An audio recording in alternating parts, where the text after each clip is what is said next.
been doing it for 3 years, and every time I recite the name of the series, I have to consult my notes. You need to shorten the name of this thing. Okay, it's the Seminar on Higher Education, you can say. So welcome to this event. This is the final session in this year's series. This is the 7th. And I think each year we've done this, we've tried to change up the range of topics covered and the partnerships which bring our speakers here. So this session today is a partnership between the President's Office and the McMaster Institute for Innovation and Excellence in Teaching and Learning, which I find trips nicely off the tongue now. MEETL, as it is called. So we're really grateful to MEETL for collaboration on this, as on so many things which are essential to the quality of intellectual life in this institution. Before I turn over to Arshad Ahmad, who's going to introduce today's speaker, I want to just take the opportunity to thank Mary Kozil here, who has for 3 years organized this and many other fabulous, in fact, a few innovative things that come out of my office. Mary has been behind these, and thanks, Mary, for all the work you've done on this. Mary is doing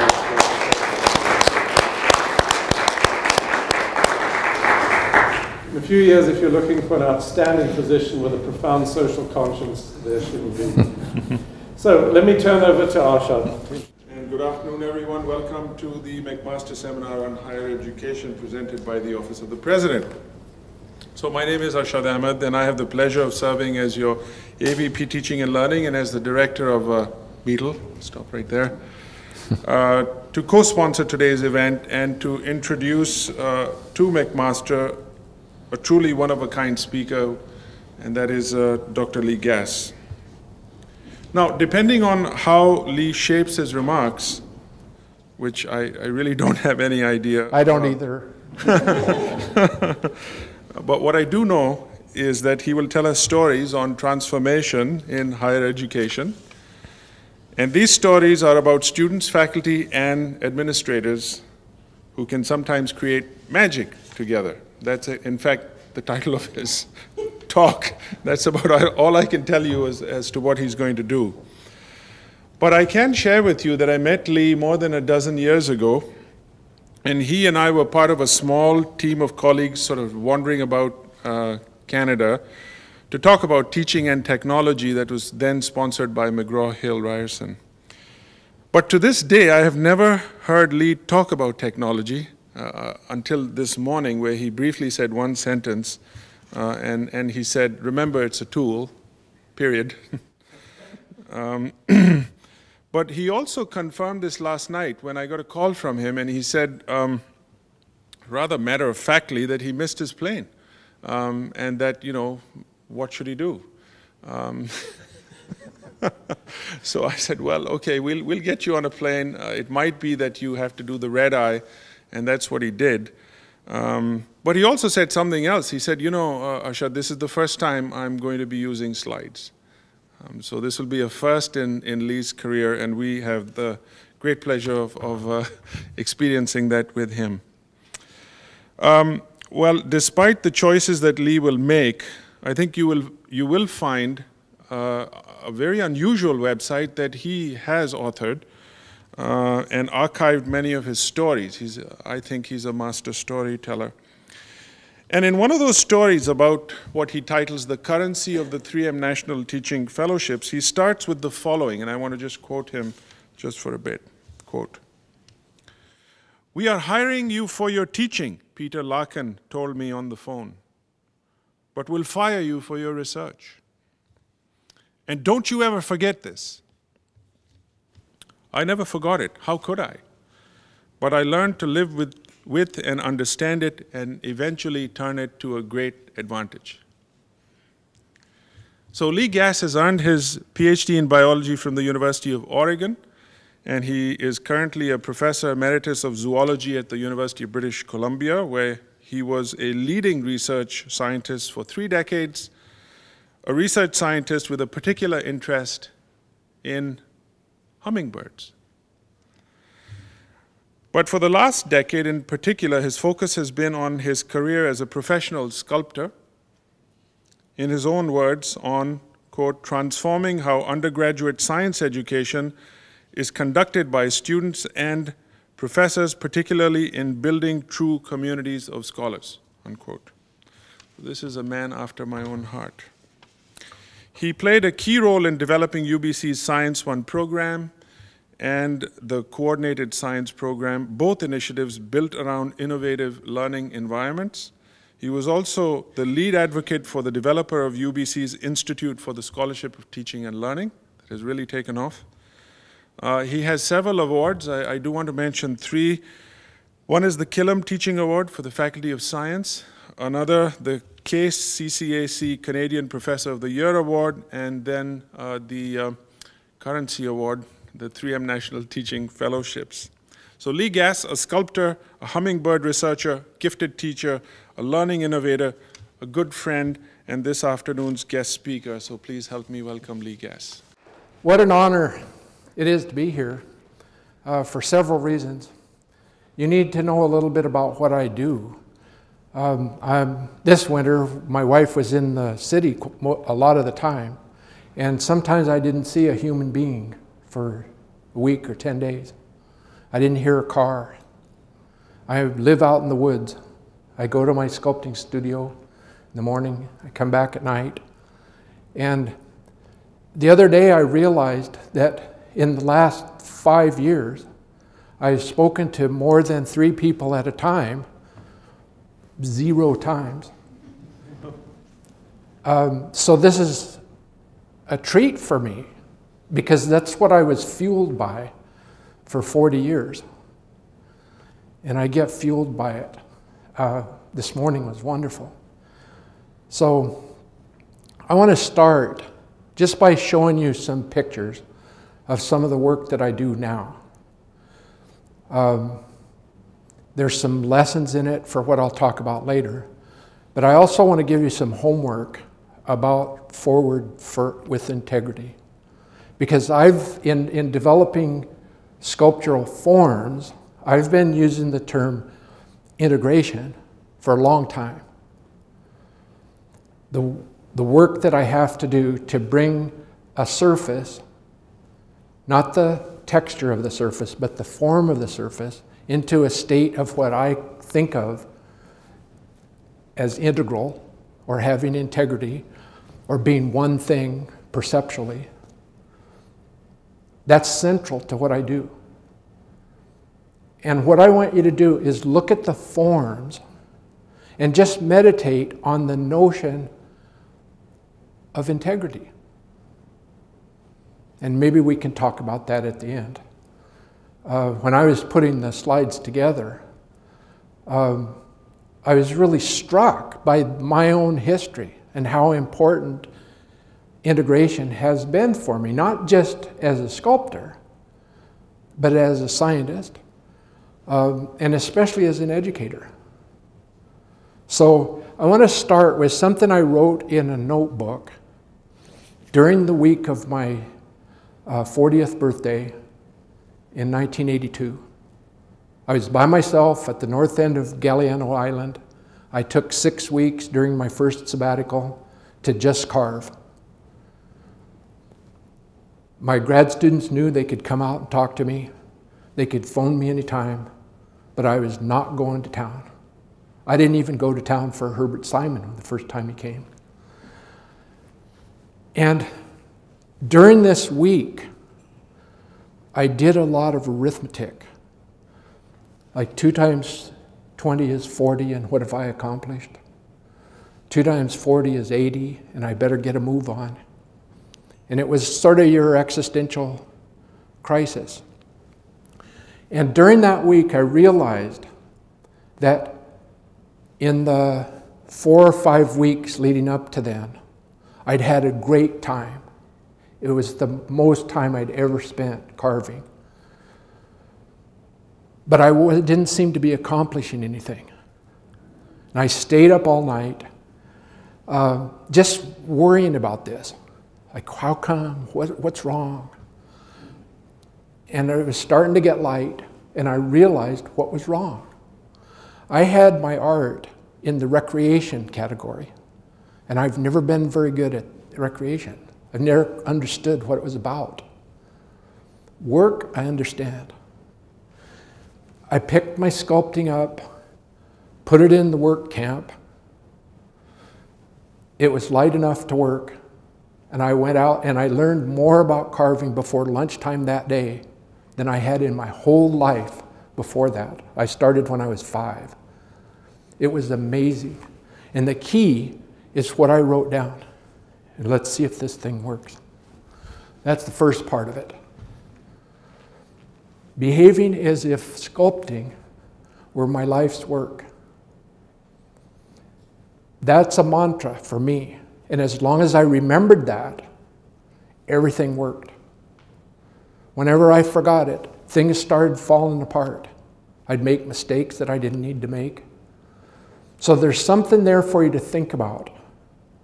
What is there, and we'll come back to it at the end, what is there about behaving as if in our work with students in the university? I think there's a lot there. Life's work identifies it as something important to me. And the combination of those two parts of that declaration just totally changed my life. And it changed my life in teaching too, because I was able to recognize how important that kind of statement, that kind of declaration is to students. It changes their lives when they can gather the courage to make something like that statement for themselves. Now, we're going to need these lights off for the slides. This was a rock. When we were clearing for my studio, I saw this rock tumbling in front of the backhoe. And I said, "Roy, stop!" And I went out and rescued this rock. It's one of my favorite rocks. I love rocks.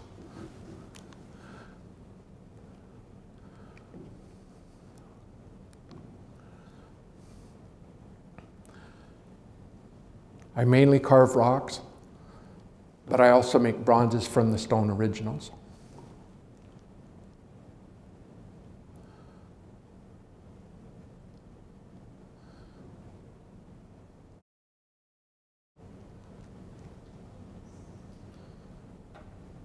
Yeah, okay.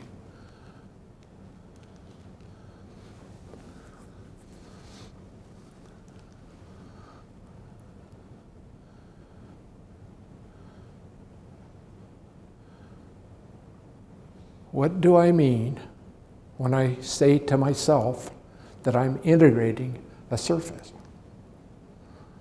I know what I mean in terms of perception. I know what I mean in terms of mathematics. I know what I mean now in terms of what I want to accomplish in observers through that integration.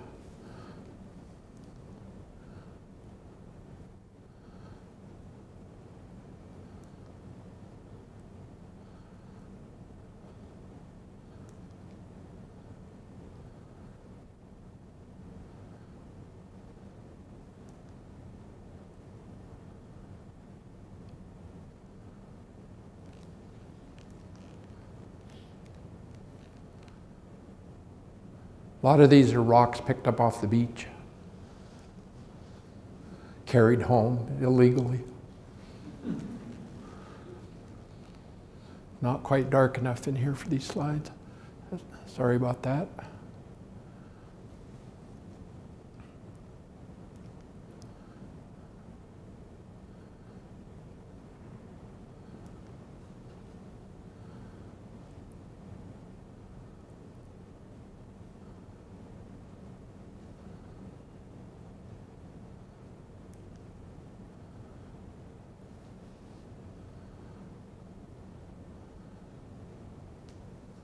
That's 1 ton of basalt, and it's on the UBC campus, right across from the bookstore.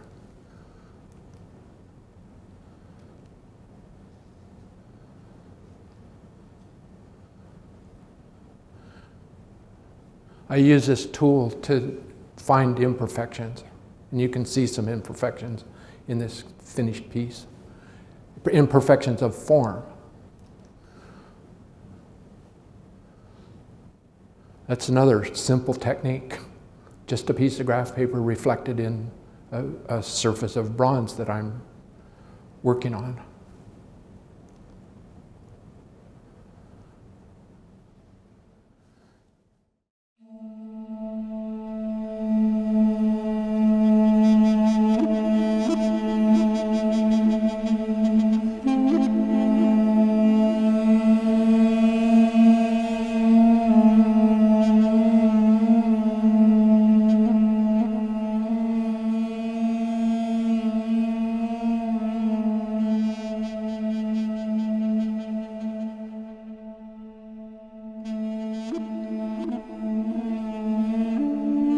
I love the correspondence between the curvatures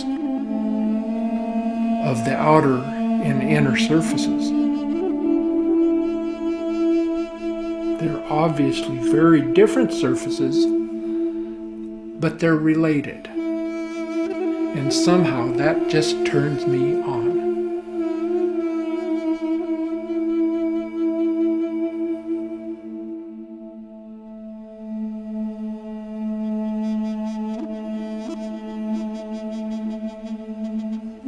I love it.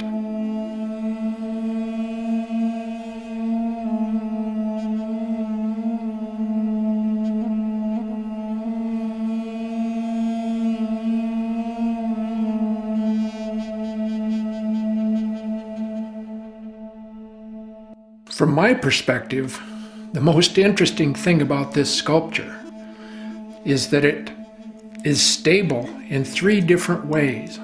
This way, I call it right side up. It looks like a Madonna. Looks like a Madonna to me. I think it looks like a Madonna to most people.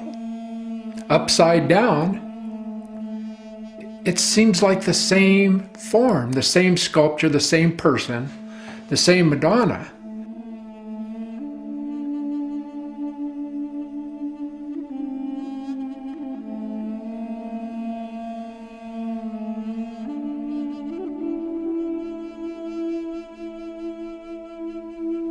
And then when it's on its back, it looks to me just like a little baby.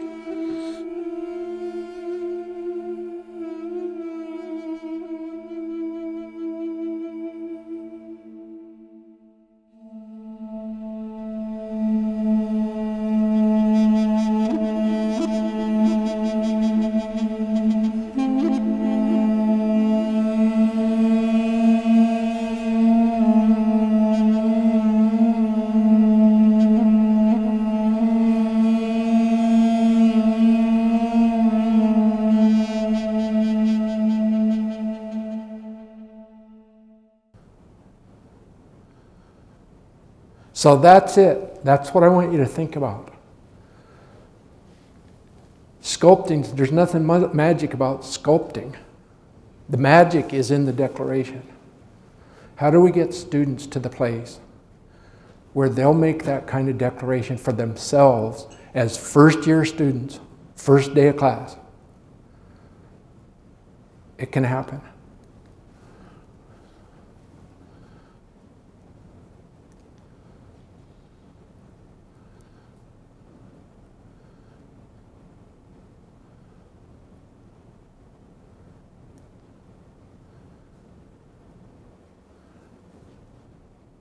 So that's it.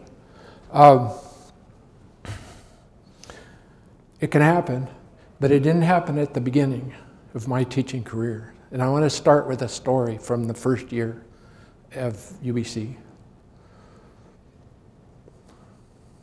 It was in the dead week, the end of classes, right before finals in the spring. Nice spring day. I was in an old World War II hut where they kept the ecologists.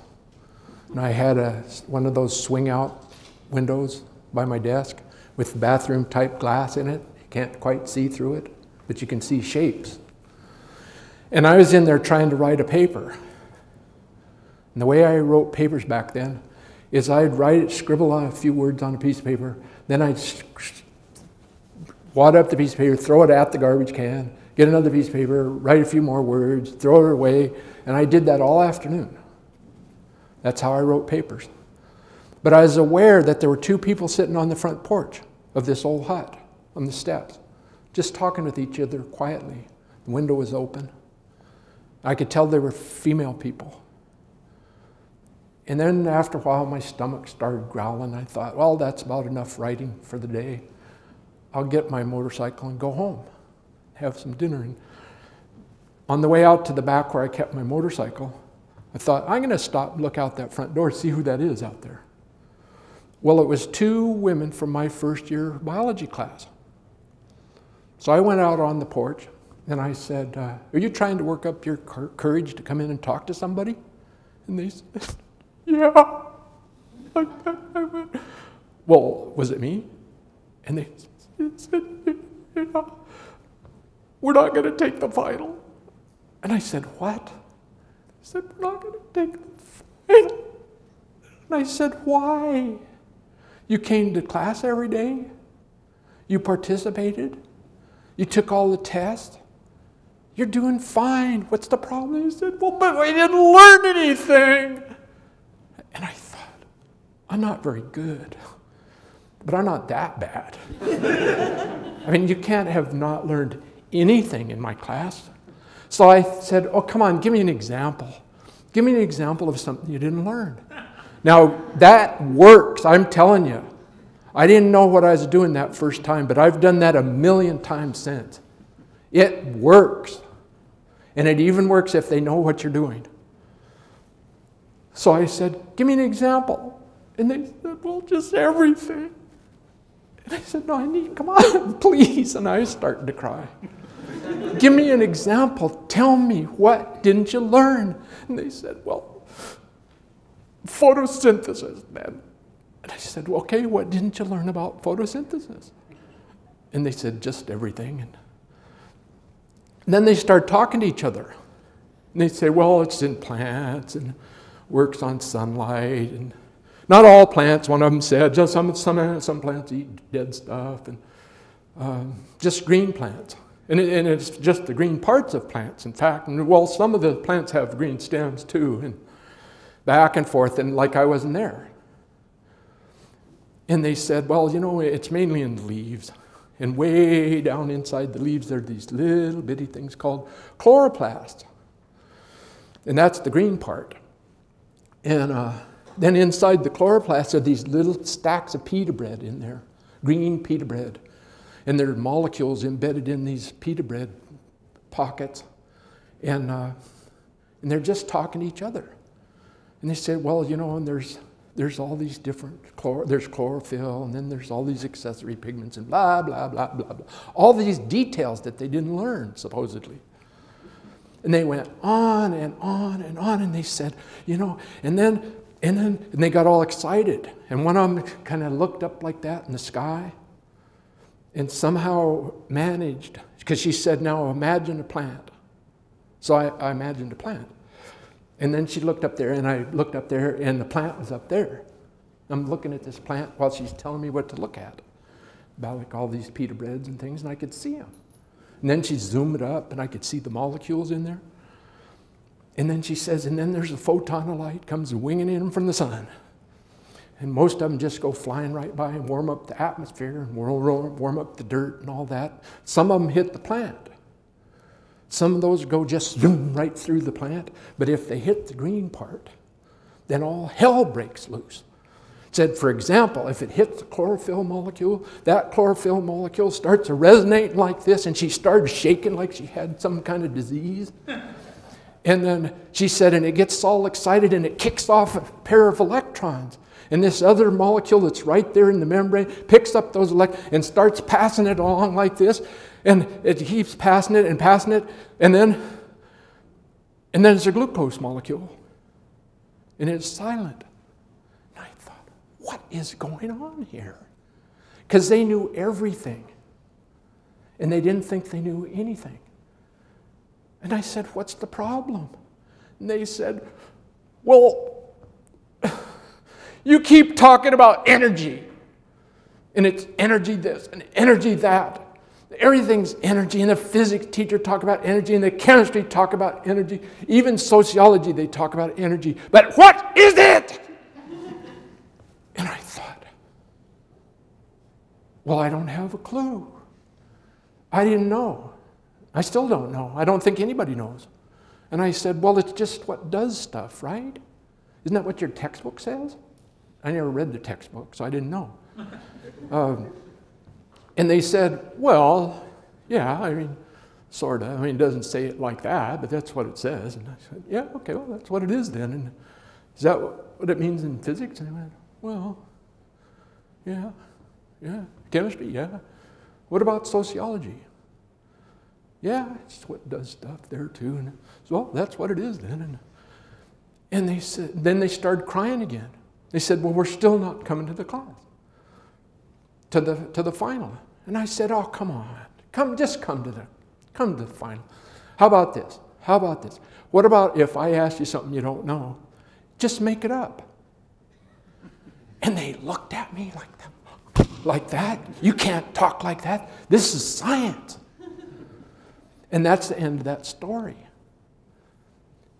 But what they didn't realize, that's what we do in science. We make stuff up. That's our job. And they didn't know it. So I learned a big lesson that day. I can feel it right now. The most important thing for them to learn in terms of the content of science and the process, especially of science, they didn't get. And they didn't get it because I didn't share any of that in my own experience. And I didn't ask them to share it. And things changed after that because I started sharing my own experience as a scientist. From 20 minutes earlier, when I was struggling with something, and I started listening to them. This morning in a meeting, we were talking about a new book that I started reading yesterday by Daniel Kahneman, Thinking Fast and Slow. And he proposes two different selves in each of us. One of the experiential, or he called it the experiencing self. The other, the remembering self. The experiencing self is fast. It's intuitive. It's very often wrong. But it generates possibilities. The remembering self is slow, hyper-rational, risk-averse, but very good at keeping an eye on the experiencing self. What I learned that day, I think, most important part of what I learned, is those students' experience has to be central in the courses. And I'm greedy, man. I don't just want them to learn a list of content. In fact, I don't care about the content. And I made a promise to myself when I was teaching when I interviewed for my high school teaching job before I started teaching, because the principal took me into this guy's classroom who was a genius. I made a promise, I am never asking anybody the name of anything. And I never once did in 40 years. I never asked anybody the name of anything, and that is a sin in biology. But it's important because what I did was I took away from them the remembering self. I forced them into their experiential self. And just yesterday, I think I came to understand something that I had not understood for 30 years at UBC. That was that female students had the advantage in my class, and it was a strong advantage for at least several weeks. The young males couldn't deal with uncertainty. They couldn't deal with ignorance. And in my course, we had to embrace ignorance. It doesn't take long to demonstrate that has to be true, because it doesn't make any sense at all to learn stuff you already know. And that's what the young males wanted to do, because they wanted to know stuff. I took it away from them. The first year, before I learned how to do this, half the pre-meds walked out. This is the first day of class, they walked out. If you're not letting us memorize stuff, we're out of here. And then I learned to keep the pre-meds. Then I learned to get a little bit more emotional maturity into the young males. I should tell you about these two diseases too, by the way. I used to talk about the young male disease and the young female disease. I said some people have both. The young male, something happened here. The young male disease characterizes people who are either unable or unwilling to acknowledge their own ignorance. The young female disease, which was especially rampant several decades ago, characterizes people who were either unable or unwilling to embrace their own intelligence. And like I say, some people have both. So a big part of my work with first-year students was to do whatever I could do to cure them of those two diseases. Because it kills learning. Both of those do. Especially it kills lifelong learning, where nobody's making you memorize anything anymore.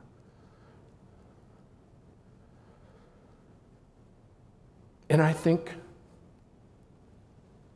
there are good ways to encourage people out of those two shells, encourage them into their experiencing selves, display their ignorance in public, and get down to the work of asking questions, that powerful questions that point to their own answers.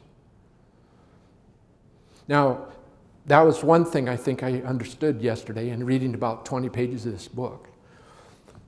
The other one that I've sort of understood for 10 or 15 years, but it came much more clear to me yesterday. Things always started out slow in my courses, really slow. And by the end of a course, they're learning at the speed of light and accelerating. And I didn't get that. Like I was thinking, oh, God damn it, how come I'm so slow at the beginning? I was slow at the beginning because there's a lot of training that has to happen in using intuition, in speaking clearly in public about ignorance, in asking real questions. A real question for me is a question the questioner doesn't know the answer to. And asking powerful questions, that is, questions that point to their own answers. That's a lot of work. And in my courses, we did no administrivia the first day. No office hours, no prof's name, no, what do you call those lists of stuff? There's a name for it. Yeah, all that. None of that. I didn't have it anyway. None of it. We started thinking like scientists the very first day. They didn't know how to do it. And I did breakout groups. But before long, they were doing it in a room of 260. And it's possible. It works. It's not hard for us to encourage them to be real learners right there in public. Behaving as professional scientists, in my case. So I had to teach them things like, we tell the truth in here about our experience.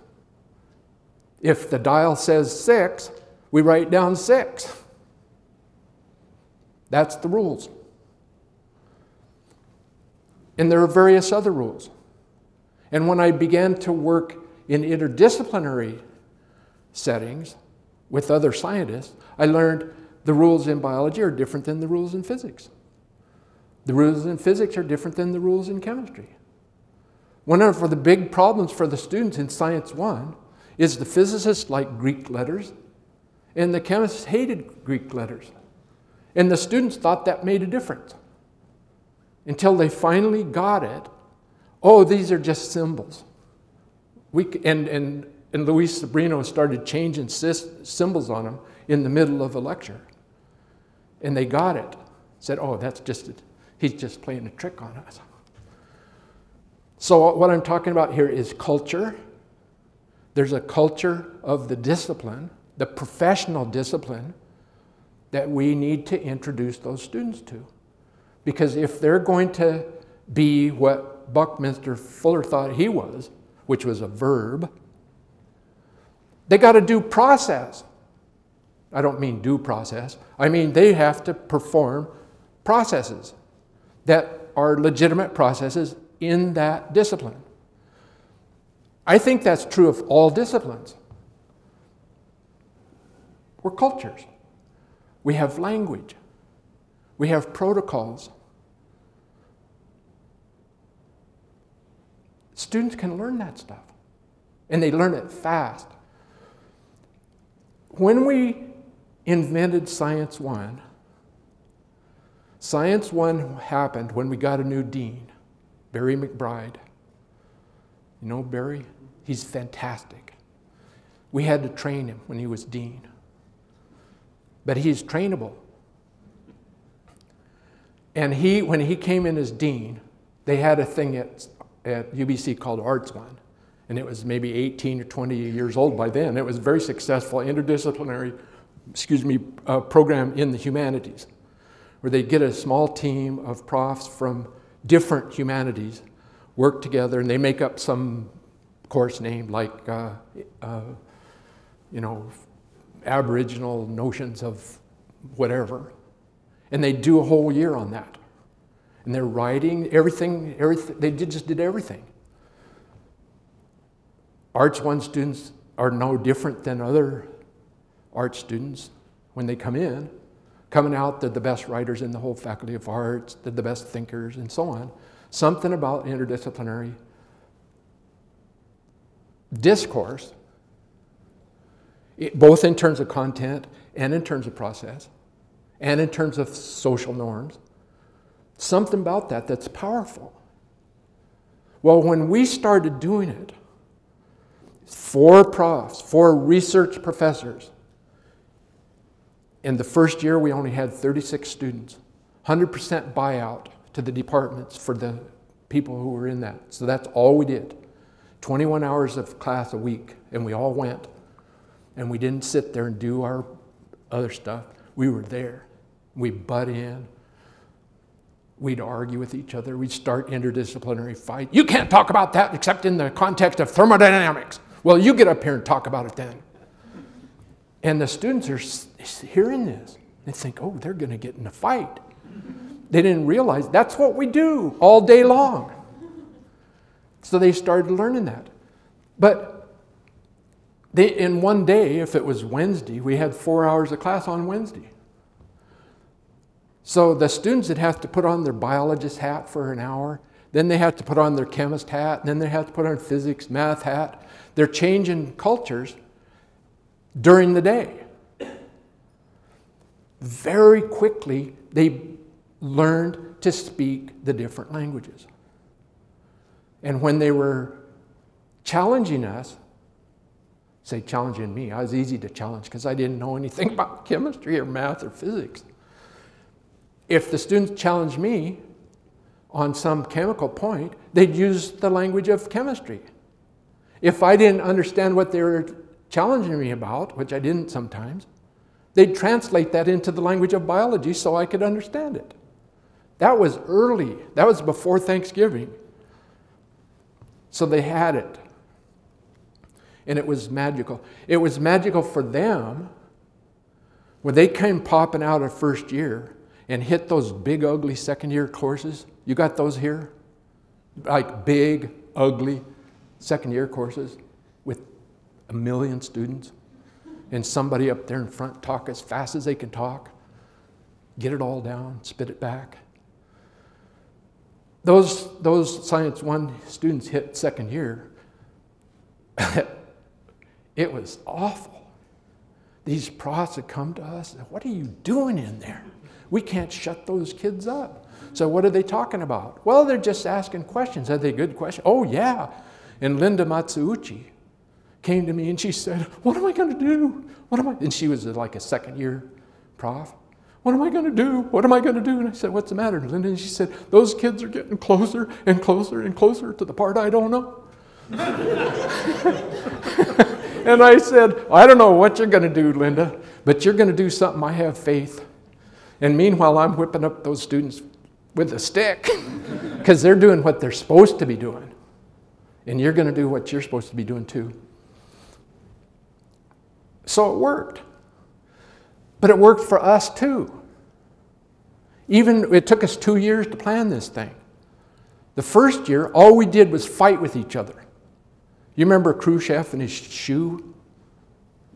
The chemist, does anybody know Bob Thompson in here?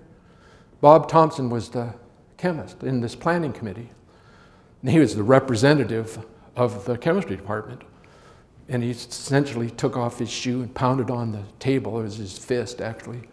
Said the chemistry component of the Science 1 curriculum will be exactly and completely the chemistry component of the first year courses in general, taught by the same people, in the same way, and in the same sequence. And then we'll talk about integration.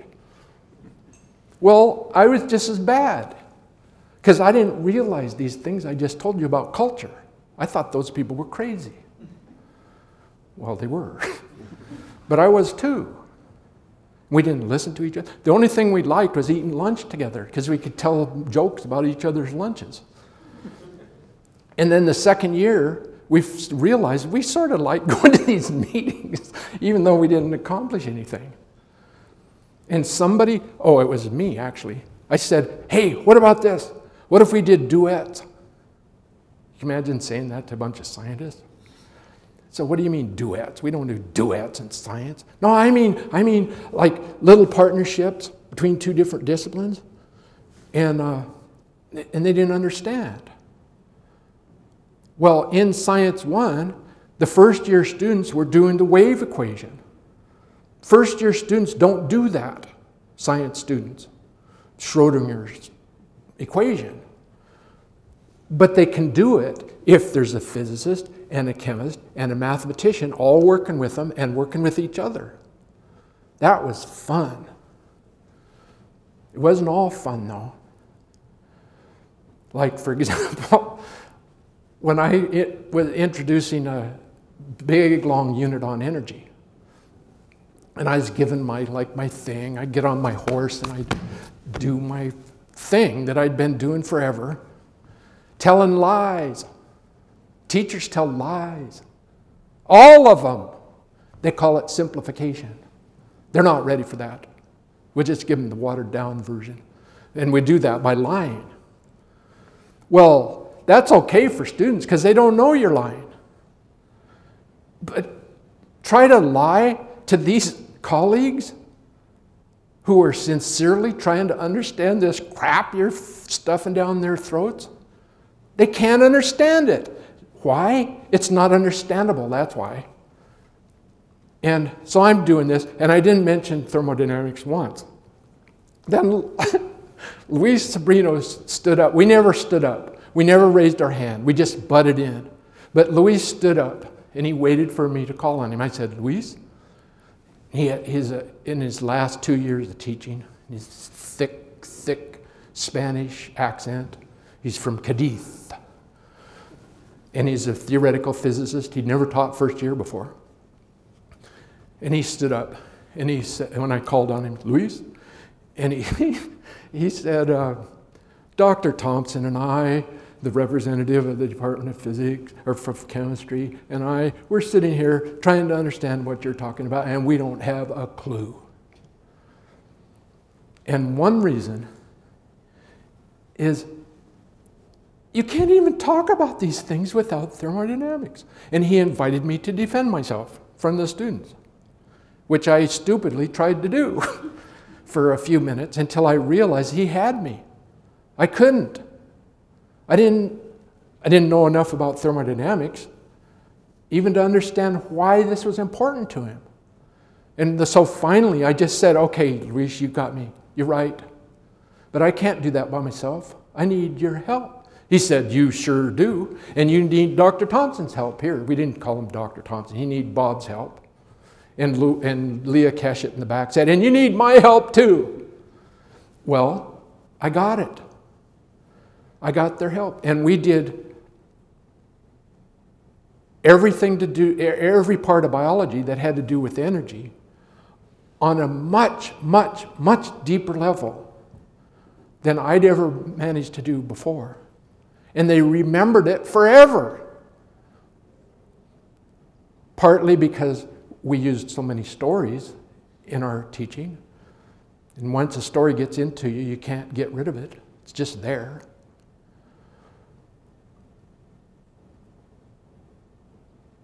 They remembered it forever. They still remember it. So the magic that I'm talking about so far is magic that happens when students talk with other students about things they only partially understand. That's Hake's study of first-year physics students who showed that in 66 courses or something that used these two measures of conceptual understanding in Newtonian mechanics, that courses that had some significant component of what he called interactive engagement among students, defined as students talking with other students about stuff they only partially understand, courses that had a component of that, whether it was in lecture, whether it was in discussion sessions, whether it was in the lab, didn't matter, twice as much conceptual learning as what he called traditional, which is stand and deliver content. It's no surprise now. But when I read that paper, I thought, this is the very first time I got some fuel to use on my colleagues. Because my colleagues are research professors. They got to have data. They're not going to believe some stuff that comes out of education, even if it's a scientist who's speaking it. But you show them Hake's study and invite them to interpret it, they think, oh my Lord, what am I going to do now? Because I'm traditional, and I know my students don't learn anything. One of the courses in Hake's study was at someplace in Arizona, and they had two courses that were using these measures as a pre-test and as a post-test. One of them was the most famous professor on campus, lecturer. People flocked to his course. They loved it. The other one was just a nobody. One of them was traditional, the lecturer. The nobody had twice as much learning. And when Hake went to talk to the famous professor, the other guy wasn't there anymore because he got fired. Talked to the famous prof. The guy said, yeah, I know they don't learn anything in my class, but they sure love my lectures. And they did. So part of what Meadle's going to be doing is somehow trying to get a wedge in between the experiencing self and the remembering self, between stand and deliver and interactive engagement, between creative engagement in content and I used to say about to my students about studying, they got a little switch in their bums. They sit down on a chair, their brain goes off. Their eyes go back and forth. They read the same page 16 times, and they wonder why they never get anything done. Because they're not studying actively. They're not looking for something. They're doing what they think they're supposed to do, which is, oh God, I don't even want to say it. Memorize all that stuff so they can spit it back on a test. And we get paid for doing that to them. You should be ashamed of yourselves. And I am ashamed of me doing that for such a long time. How are we doing for time? Good. I'm trying to decide where to go next. Okay, I'll tell you a story about Singapore. A team of scientists from the National University of Singapore came to study Science 1 for a week. They are, in Singapore, they are serious. If they come to study something, they're either going to reject it or they're going to adopt it right now. So at the end of that week, they invited me to come to give a talk at their annual faculty development day.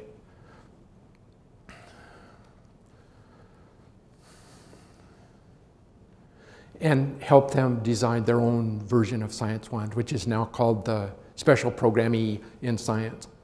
Did they spell it Program E in Pakistan? No?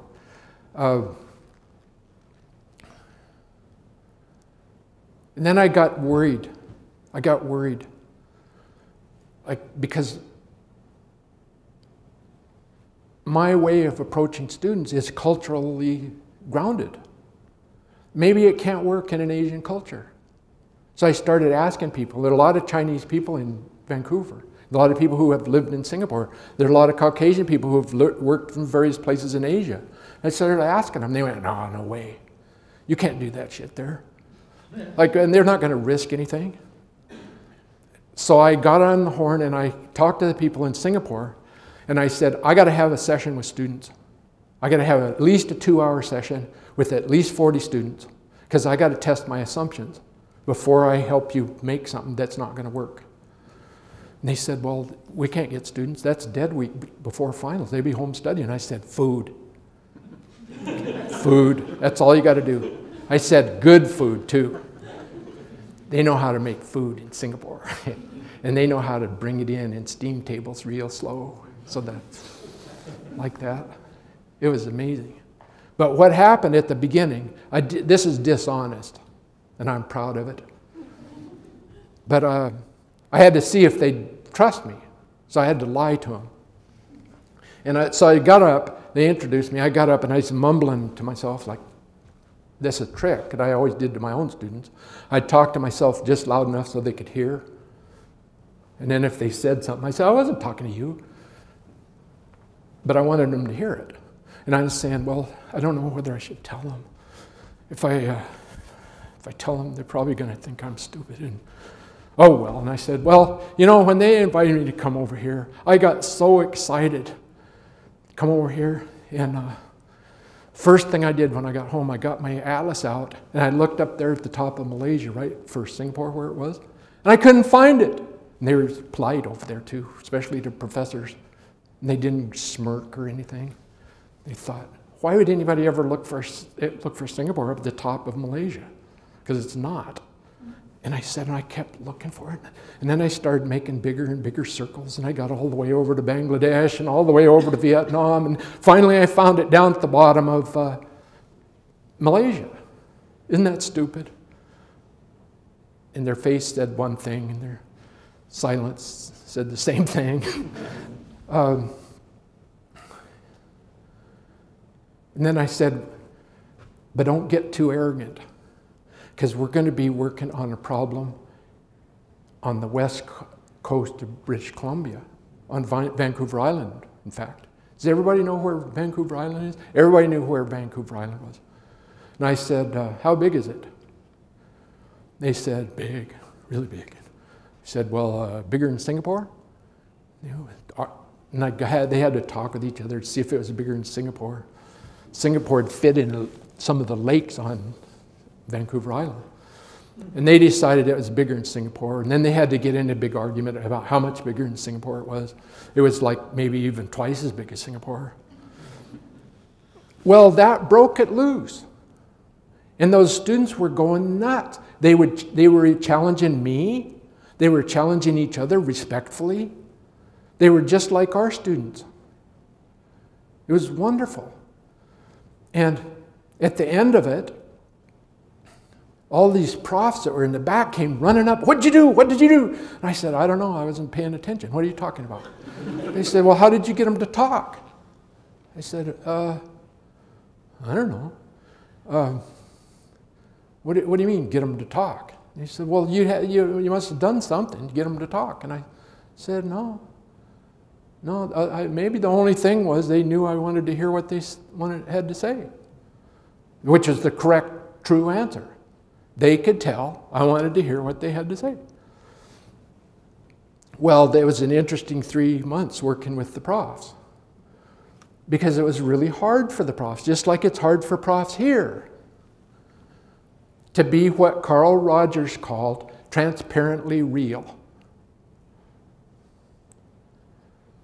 It's really hard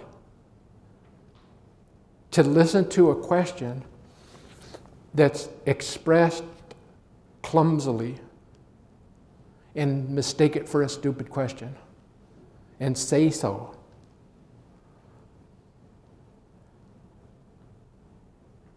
There's nothing hard about it. It's emotionally, it's hard. And so in working with those profs over there, I realized there was really important work to be done with the profs at home. Because we all got those attitudes, like, geez, you have to ask a question like that? But it's always a real question, unless it's a question that's not real. A question the questioner already knows the answer to. And you've heard that kind of question. Well, you got to get rid of that kind of question. It's easy to get rid of it by respecting the real one. They learn really fast. They love it when you love it. And that's something everybody can learn to do. To really, really listen.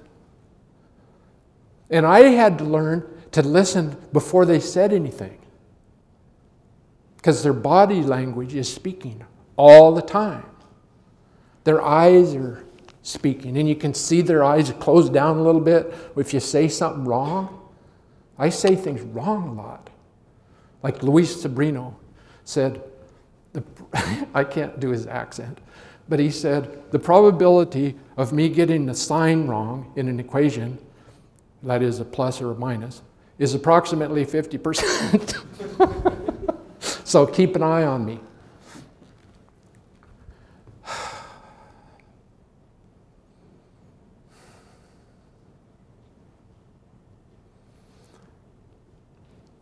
What I think I learned that day in Singapore is all students are the same. They want to learn. They want their lives to get deeper and richer and more powerful. Sure, they want to get good grades, but they want their lives to be transformed. I gotta say something else I just thought of. What's the most common question you get from students about exams? Yeah, what's going to be on the exam? Okay, here's something that works. You kill it. You just kill it. You say, oh, that's a really hard question for me to answer. Now remember, I never ask any detailed questions. They're usually like, write this much about some problem you've never seen before, but that maps into things that we've done. That's the difference between knowledge and understanding.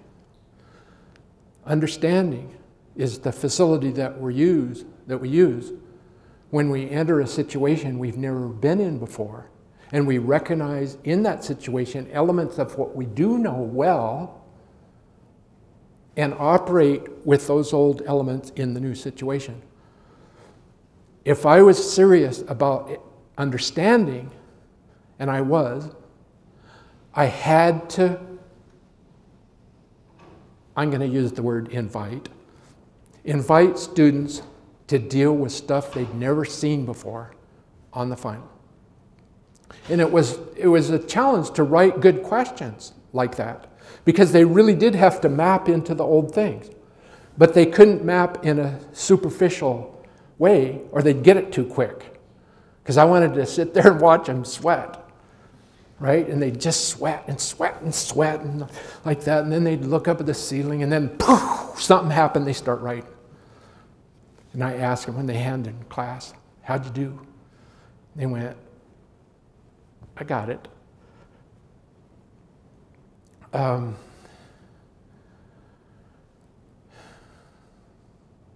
could just keep talking about this. I could just keep telling stories, but it's all the same story. Every one of these stories is the same. Well, here's one about Roger Donaldson. Roger Donaldson is just this brilliant kid. He'd been to physics Olympics. He'd been to Japan mathematics competitions and things in high school. And he's just this kid, like a 17-year-old kid with his hat on backwards. And I sat against the wall in the back, and Roger sat right in front of me. He didn't say much, but he got every word. And he didn't take very many notes. He just listened. Somebody say something wrong. He'd say, Luis, I think you got your sign wrong on that equation.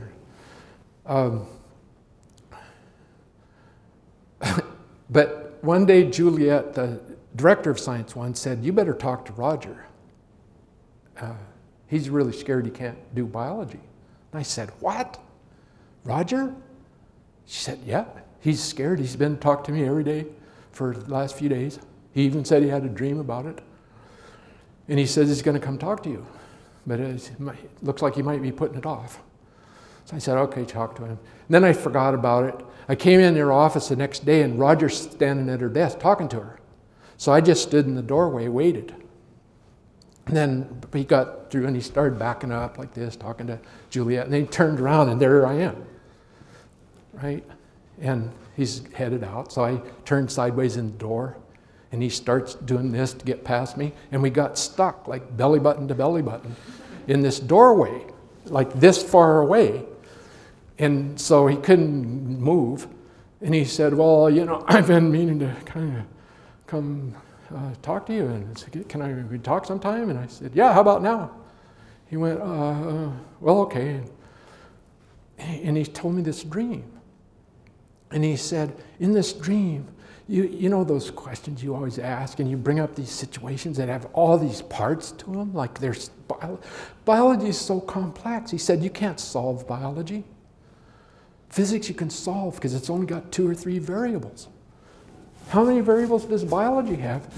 And so he's really, really worried about it. I could see it in his face. I could smell the fear in him. And I said, Roger, don't worry about it.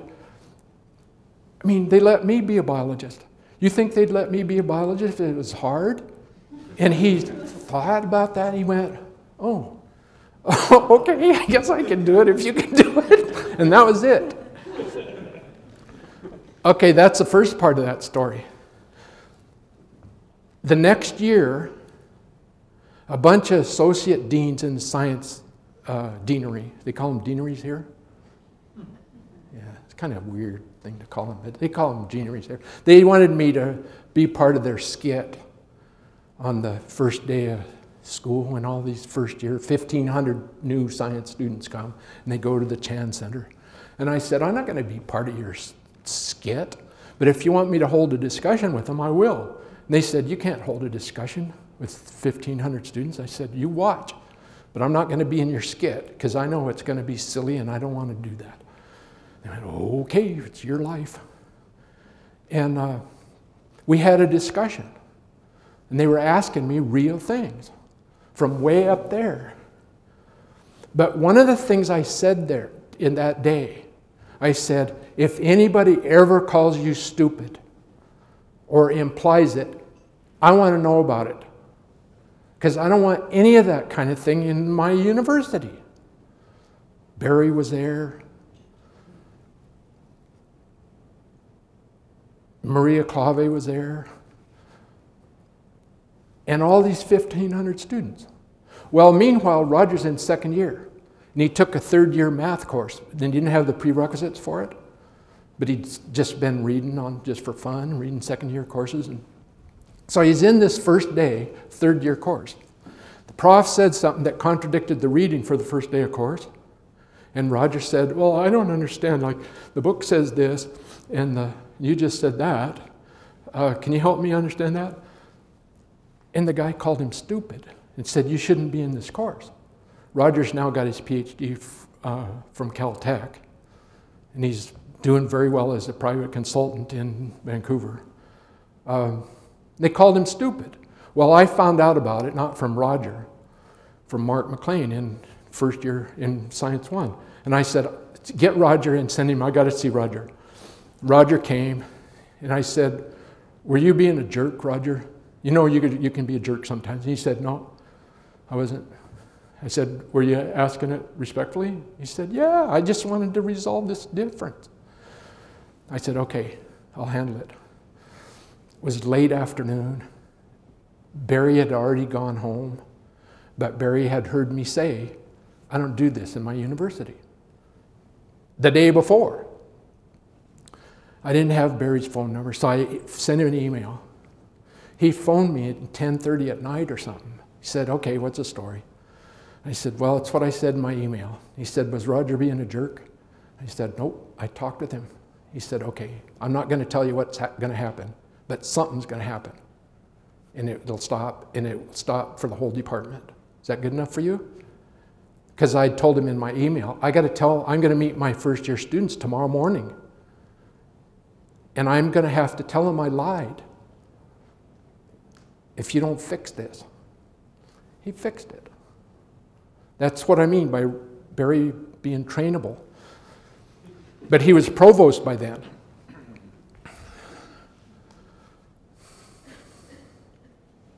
I get mad about things like that. Do you want to take questions? Yeah, I do. Yeah. Any questions for me?